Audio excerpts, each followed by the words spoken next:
नमस्कार. माझं सकाळचं रुटीन म्हणजे सकाळी अंघोळ झाली की देवासाठी बाहेर फुले आणण्यासाठी जाते. पण आता फुले आणायची म्हटल्यावर काही झाडांना आहे ना पावसामुळे आमच्याकडे फुले येत नाहीत. आता काही झाडांना तर फुले येतात, पण बघा पावसामुळे ना लगेच सडून जातात. आता काही चांगली चांगली फुले पाहून आहे ना मी काढली आणि तोडून मी घरात येत होते. तर घरात आल्यानंतर आहे ना देवपूजा करायची होती. आता देवपूजा मी करून घेतली. नंतर तुळशीलाही पाणी घातलं, तुळशीचाही नमस्कार करून घेतला. त्याच्यानंतर घरात आले. घरात आल्यानंतर रात्रीची भांडी होती म्हटल्यावर ती पहिली लावायला पाहिजे. आता रात्रीची भांडी लावून घेतली. आता स्वयंपाकाचं काय करायचं तर बघा, फ्रीजमधून लगेच वांगी काढून घेतली आणि वांग्याची भाजी करून घेतली. आज काही चपात्या केल्या नाही, आज फक्त भाकरीच केल्या.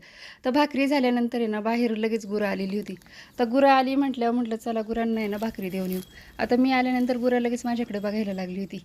तर गुरांना भाकरी दिली आणि घरी आले. त्याच्यानंतर बघा जवसाची चटणी करायची होती. जवस आहे ना असे छान असे भाजून घेतले. त्याच्यानंतर शेंगदाणेही भाजून घेतले आणि त्याच्यासाठी आहे ना लसूण भाजून घेतला, थोडं लाल मिरच्याही भाजून घेतल्या आणि छान असं भाजल्यानंतर आहे ना थंड झालं आणि त्याच्यानंतर मिक्सरला मीठ टाकून छान असं बारीक करून घेतलं, बारीक चटणी करून घेतली. आणि ही जवसाची चटणी ना खरंच खूप छान लागते. एकदा नक्की करून बघा आणि चॅनलला नवीन असाल तर सबस्क्राईब करायला विसरू नका.